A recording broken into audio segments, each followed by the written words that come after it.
so excuse the mess. It is gardening season, and I've got all sorts of gardening stuff up here. But a friend of mine was getting ready to do her gardening, and actually, to be honest, Versi, I've actually had this on my brain for like, a month or two, or maybe longer. Um, Ever since they went out of town and we were house sitting and animal sitting for them, and I every time we'd go over, I looked at their garden space and I was like, gosh, there's some difference. Like they could do this, or if it was I could do that if it was me. And then so anywho, today she brought up gardening, and I was like, hey, I've got some ideas if you want to hear them. And she was like, yep, I would love to. So, anywho, I drew up a rough sketch, like her house is, her shed, her backyard, and there's a pasture next to her place. And then, like, she gave me some measurements, and I did a rough sketch. And then once I had it roughed out, an idea in my head, then I kind of took it to scale. So when we go to scale, it would be 14 feet wide and approximately, just from this point right here, roughly 40 feet. I know the width, but I don't, I haven't, I know like right in here-ish, it's 34 feet, roughly, something like that. So anyway, I'm guessing I could add another 6 feet just from what I was looking at on pictures. So anyway, she's got these really cool little trellis things. Well, not little. They're like 2 trellises, and they were like over here in her garden. And she's going to move them up here so that they trellis like that. And then I've got some wire.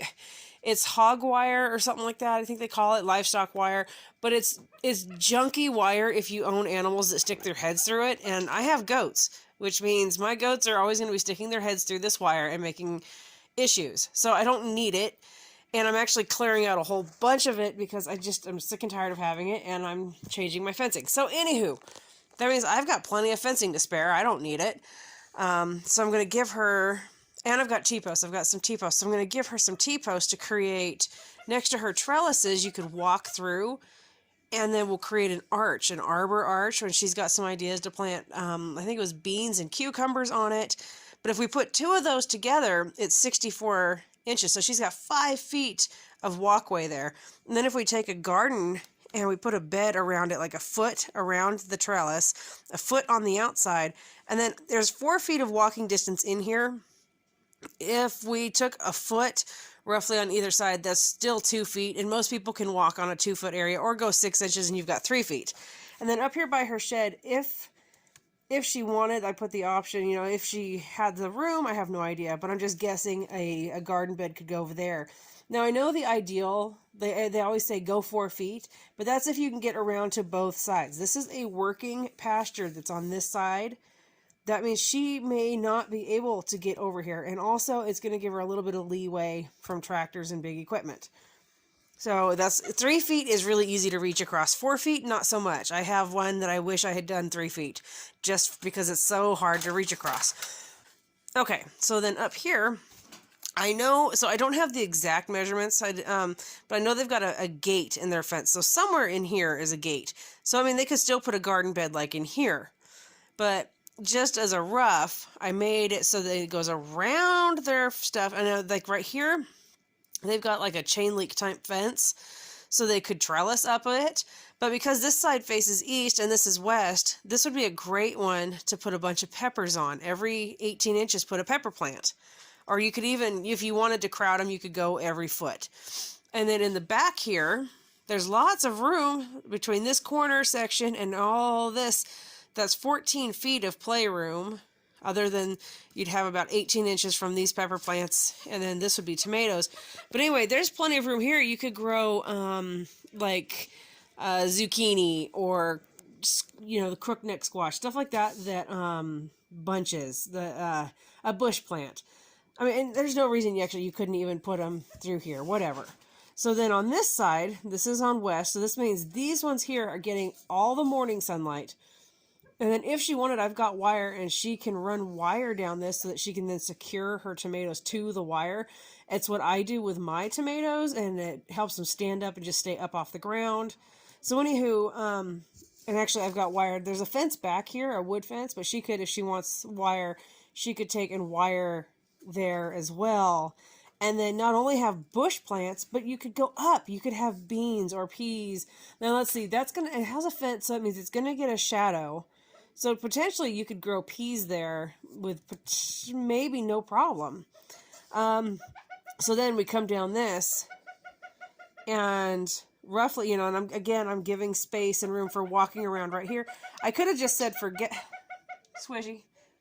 Now I could have just said forget it on planting anything here, but I just think that looks nice. It kind of gives a nice welcoming zone to the garden.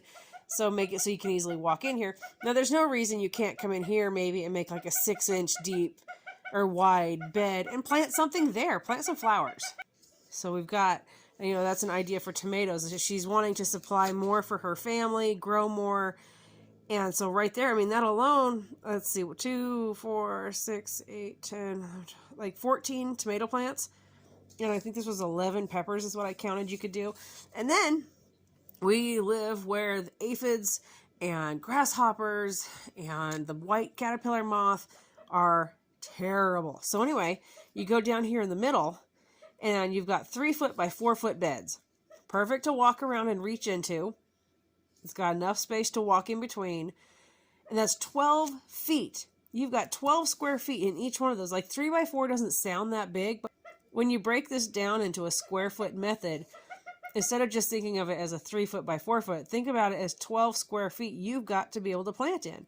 So she could actually plant her brassicas in these, her cabbage, broccoli, cauliflower, Brussels sprouts, things of that nature, and cover it easier than if you're trying to cover little spots of them throughout here. Now,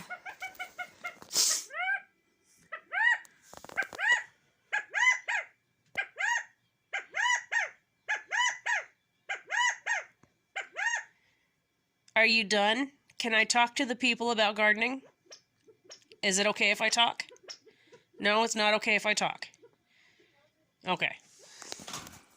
All right. Now let's say maybe she wants to do pumpkins or something like that. This is a great place for pumpkins or watermelons. They can sprawl out up here. She can kind of guide them to sprawl this way if she wanted to. You can... See, I don't know if I would put it here because I'd be afraid of it invading this zone. And we know that those like to sprawl.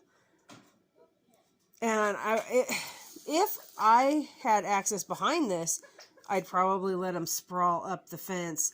But, it's different, so she doesn't. So anyway, if I was to do something that's going to sprawl all over there, like vining pumpkins or things of that nature, I know she's got this, but she talked about doing cucumbers on it, which is perfect. That's what I do with mine. Cucumber, especially like the Armenians and stuff, they grow beautifully. But anyway, like I would put maybe, I don't know where that gate is, but there's no reason you maybe couldn't put a bed in here maybe, or like right here and let them sprawl out. Just different ideas with that, because we all know pumpkins and stuff, those are good to have. And like, what's that? Spaghetti squash, that's another one. It's going to sprawl if it can't climb. So, there's different options here to allow it to sprawl. That way it's not taking sunlight away from like peppers and tomatoes. And then like here, she's got the tomato plants. In mine, I plant carrots. So my tomatoes would be in 1-foot zone. In the next foot zone, I actually plant carrots. Carrots and tomatoes go hand in hand. They just love each other. And over here, I've got some writing, by the way.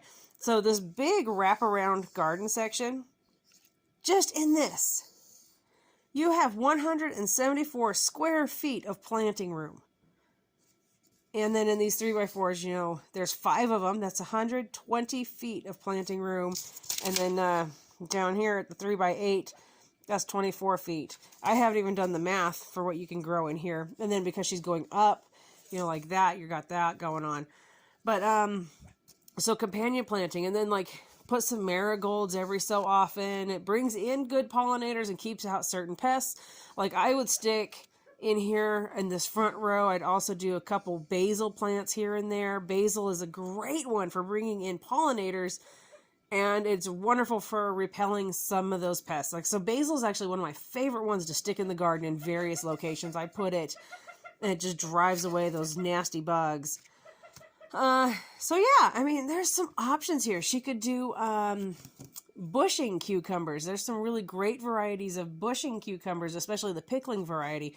And she could put them in these square feet somewhere in here. Or you know, where there's so many endless options here. I know, like, when you first look at it, and I've been there, I have lived in a small zone. I had to live in the city for 8 months. And you look at your space and you're like, where am I going to do anything? And you just have to get so creative. So anyway, been helping her with that. And yeah, I mean, she's going from, I mean, that's only 14 feet wide and approximately 40 feet long, roughly, you know, guessing. So get creative. Play with where you've got, and you would be absolutely shocked. Like, oh my gosh, you know how many beets? I don't know if they eat beets. But you know, if they could take in these front rows, you could grow your lettuces and your beets. I mean, and you probably don't need that many carrots, unless you love carrots, or like go every so many carrots and then onions. And you could have, if you did peppers, tomatoes, and onions, you have a salsa garden, you know, and various herbs, you know, some cilantro out there and stuff like that. Like I said, there's lots. So like in each of these squares, like, oh, I'm going to write on the back of this one. So you have a square foot. I'm going to take and plant in this square foot 1, 2, 3, 4, 5 spots. And those are going to be beets. But I don't plant one seed in each one. I'm going to plant 2 to 3 seeds per spot. Now you've got 10 to 15. And beets, you know, you don't be like, oh my gosh, you're crowding them. You guys, I did this last year. I've been experimenting with this. It works. They naturally push each other around. You can do the exact same thing with carrots. Take your square foot. 1, 2, 3, 4, 5. Let's go carrots. You can go 2 to 3 seeds per spot. That becomes 10 to 15 carrots. Not only are you going to get your root crop, you're going to get the greens, especially like beets. You've got those green tops. Same thing with lettuce. 1, 2, 3, 4, 5. You get your lettuce in here. Now let's say whether it's romaine, that was a weird looking R, or bunching, or whatever.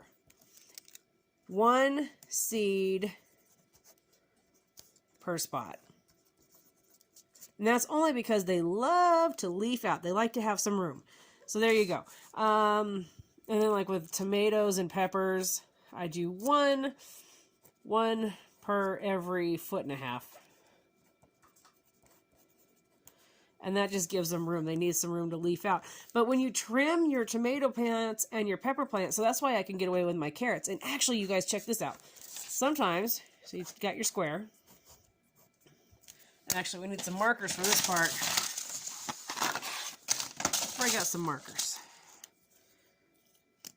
Okay, so this one, red dot, tomato. Now, if you take your leaves and you keep it pruned, because you don't want it touching the ground anyway.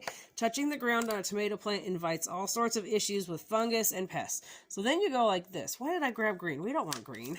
No. Nope, so I'm talking about leaves. I'm thinking green. I'm grabbing the wrong marker.